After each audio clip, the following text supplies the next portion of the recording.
Julia's day. 7:02 a.m. Julia wakes up feeling refreshed and rested, just as she has done ever since Hermione, her digital assistant, was upgraded to monitor her sleep patterns and wake her at the best stage in her sleep cycle. Hermione updates her on her key health indicators: blood pressure, cholesterol, glucose and insulin levels, and the rest.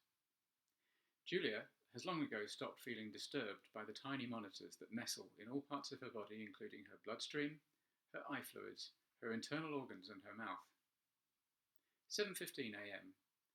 She slips into the outfit that she bought last night using her favourite retailer's virtual mannequin. An airborne drone dropped off the new dress while Julia was asleep. And her 3D printer has produced an intriguing necklace which complements the dress perfectly. 7:45 a.m. During the drive to the station, Julia reads the items which Hermione has flagged for her in the morning's newsfeed, and 15 minutes later, she smiles appreciatively as her self-driving car slots itself perfectly into one of the tight spaces in the station car park. 7:58 a.m.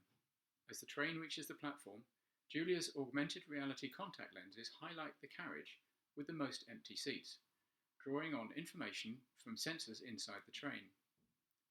As she boards the train, she notices that most of her fellow passengers are wearing opaque virtual reality goggles, but instead of joining them, she keeps her AR lenses in and gazes out of the window. She selects an overlay showing the landscape in the Victorian era with gangs of labourers laying down tracks. She marvels at that kind of work being done by humans rather than machines. 8:45 a.m.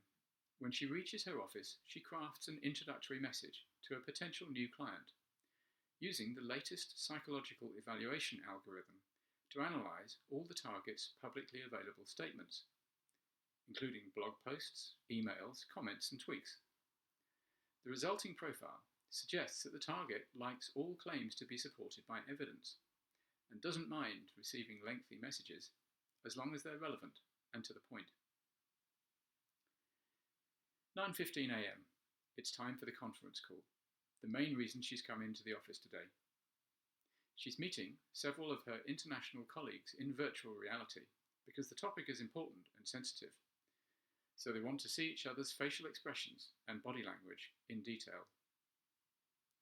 Her VR rig at home isn't sophisticated enough to participate in this sort of call. Discreetly, Hermione reminds Julia of the personal details of the colleagues in the meeting that she knows least well, so she can inquire about their spouses and children. It doesn't bother her at all that their ability to do the same is probably thanks, at least in part, to their own digital assistants. Two of her colleagues have their speech translated by a real-time machine translation system. The words Julia hears don't exactly match the movement of their mouths, but the system achieves a very believable representation of their vocal characteristics and their inflections. 11:15 a.m.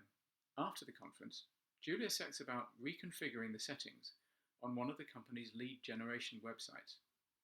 Using evolutionary algorithms which continually test the impact of tiny changes in language, colour and layout, the site updates itself every few seconds to optimise its performance. The web itself is changing all the time. It's a relentlessly Darwinian environment. 6:15. By the time Julia is on the train home, it's getting dark. She asks Hermione to review the recording of her day and save to a separate file those moments when her attention-tracking sensors reported the strongest activity.